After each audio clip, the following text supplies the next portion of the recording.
take a look at some NBA teams who were close to winning at the championship last year but came up just short. So we're going to ask our panelists what is it going to take to get these teams over the hump in a segment we're calling the missing link. So guys, we're going to start with the Cavaliers. They fell to the Warriors in the finals and came up just 2 games short of the championship last season. What or who is the Cavs' missing link?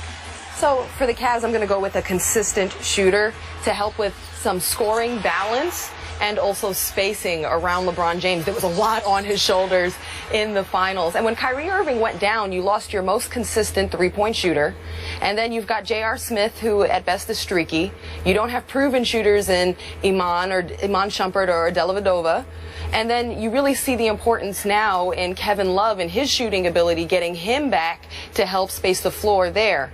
Now, another way to space the floor that I thought was interesting, too, I covered the Warriors this season, and Andrew Bogut said to me, Tristan Thompson spaces the floor. Why? Because he crashes the glass so hard. So he goes so hard every single time that Bogut said the key is I can't let him be in open space because then I'll never be able to box him out. I got to keep contact, which means I got to stay close, which means I'm defending him like a three-point shooter. Bogut said he actually had to defend Tristan Thompson the same way he would defend Kevin Love as a shooter because of Thompson's offensive rebounding ability. So as long as you can help space the court and clear it out and help it for other people, I think that's what the Cavs need.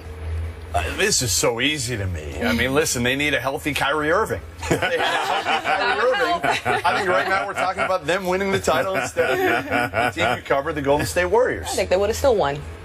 Maybe. I mean, they may have, but listen. We'll never know. What Kyrie does is he takes so much. You said they need a shooter. They need a scorer. That's Kyrie. That's what he does. He can get to the basket whenever he wants. He was never healthy throughout really the entire playoffs. And we didn't see it. They were able to get there. They were able to put some pressure, on Golden State, even without having Kevin Love. I mean, I don't even think Kevin Love, losing him, is going to matter that much. They're much better defensively without Kevin Love in the lineup. Let's face it, Tristan Thompson, not even close. Mozgov, rim protector. Mozgov, all of it. But Kyrie Irving is a key here. If he comes in, again, he takes the pressure off. He can make plays. He can let LeBron be more of a facilitator. At the end of the game, we all knew every single play, give the ball to LeBron. They couldn't even get it to him half the time until there was 7-8 in the shot clock.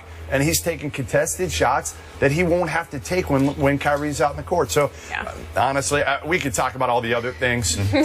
Blatt learning for another year and getting better in coaching over here, but it's Kyrie. Yeah. I think David Blatt is hoping he's not missing as a part of this link with the Cleveland Cavaliers, but story to be told with that one. For me, it's a backup small forward because, to your point about LeBron James, you can't continue to have him play 40-plus minutes. That's just not going to fly where he's going to have enough when the playoffs roll around at the end-of-game situations. I like this second-round pick, Sir Dominic Pointer out of St. John's, who can provide that relief. He can defend a little bit. Oh, well, he has the best name in the draft, Sir Dominic Pointer. Not King, but Sir Dominic Pointer. I like that name. I just think having that relief at the backup small forward situation because Kyrie Irving is going to be healthy.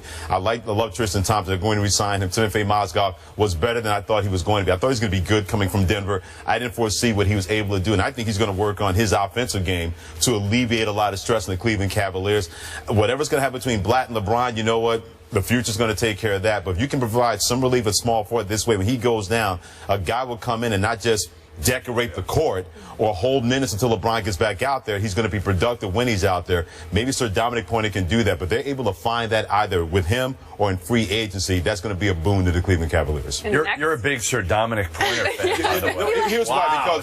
Got Sir Dominic Pointer helping out now? We'll put it this way. They're going to need all hands on deck from that standpoint, and you don't have to worry about him coming in and saying, we need you to give us 20 minutes. Hey, give us 10. They give that guy a break. I think it's we need you to give LeBron his towel.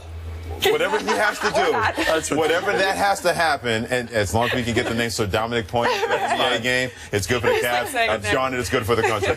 All right, next up, the Bulls. They fell to the Cavs in the 3rd round. It took them to 6 games, though. What or who is the Bulls' missing link? I think for the Bulls, it's rejuvenation. It was a lot last season with all the Thibodeau and ownership and executive drama. And then also you've got offense from your post players, which could use some new juice. Pau Gasol is talented, but he's up there in age. He's 35, probably playing too many minutes. Joakim Noah had a down year for himself last year offensively. And then also Derrick Rose, you hate to see him get hurt. You don't want to have that happen. You root for this guy so much, but his constant injuries are deflating. They suck the wind right out of him, out of his teammates, out of the city, out of the fan base, and it's hard, you know? So where do you get that rejuvenation from?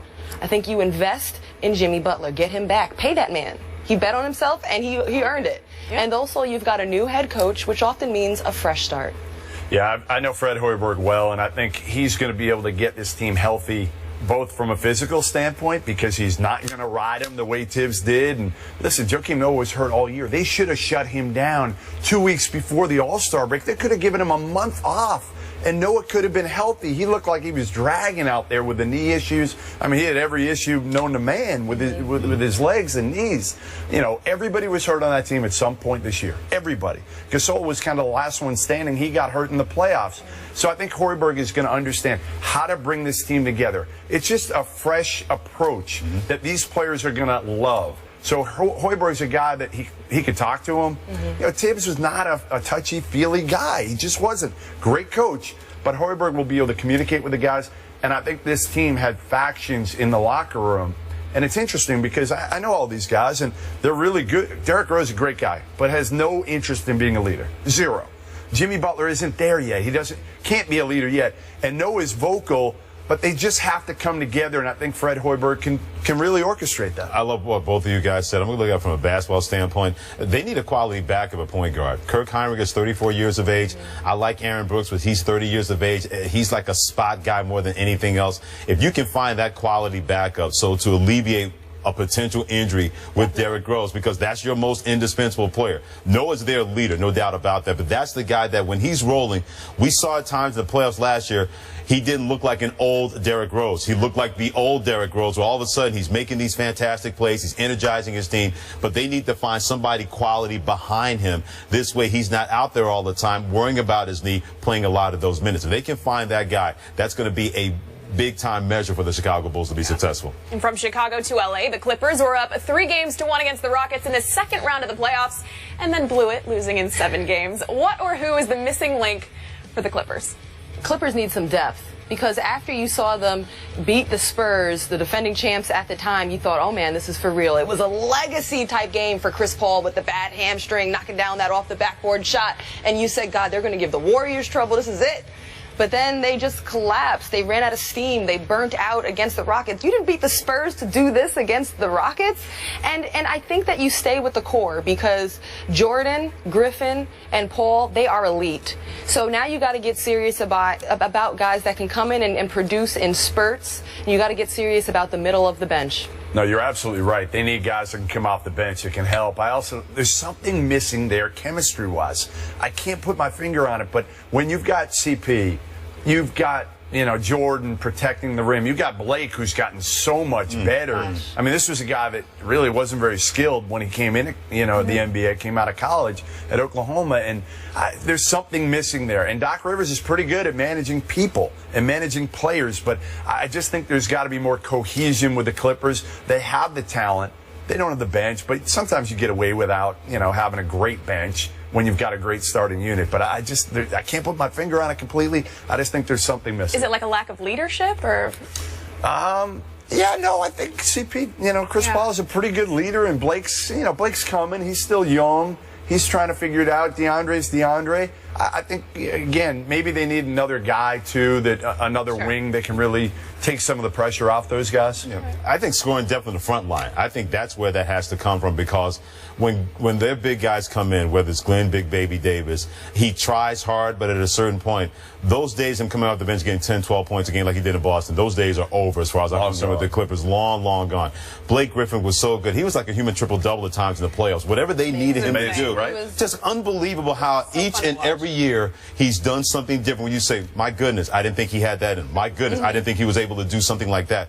They need somebody else where they bring that guy. They need a Jamal Crawford on the front line. When Jamal Crawford comes in the game, Doc Rivers says, don't worry about anything. Just put the ball in the hole. I'd love to be that guy. Oh, absolutely. Green light, go. If you tell me that the ball can go up and I don't have to worry about any consequences or repercussions, that ball is going up on the bench as far as I'm concerned. They need that kind of guy on the front line to really alleviate what Blake Griffin continues to be able to do will only expand his game. You know what else they need? DeAndre Jordan to go learn from Rick Barry how to shoot free throws. Yeah.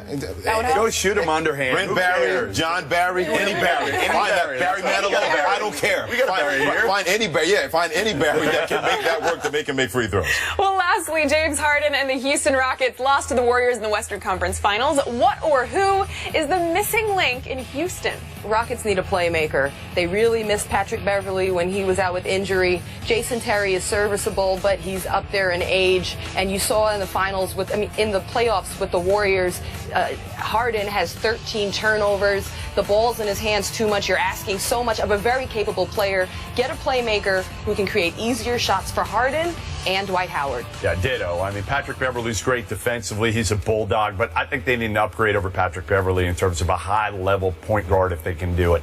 They got Sam Decker, a steal at 18 in this draft, but he doesn't fit their biggest need, which is a point guard. What you two said. Exactly. That's what they need, because James Harden, you can't have him, as Jamel Hill on his and hers like to say, part of DTM, doing too much. He does enough as it is, and I thought he should have got more votes for MVP to make that a closer race between Steph Curry, Golden State, and himself. But yeah, Patrick Beverley, he's an off-the-ball guy that's a dogged defender. Jason Terry's 37 years of age. You can't count on that. He was never that kind of point guard playmaker. Anyway, you need that guy that when James Harden can say, oh, you can dribble the ball more than twice?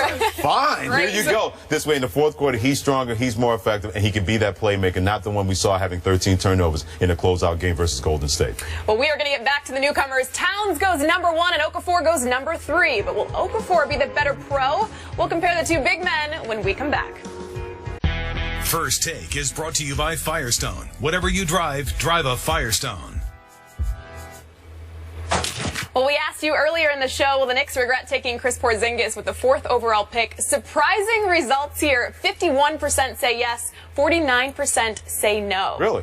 Now that we know Shocking. Yeah, it really is. So it's time to take a look at which teams were winners and which teams were losers in this year's draft. Each of the panelists will give us their choices, and we'll start with the winners. Ross.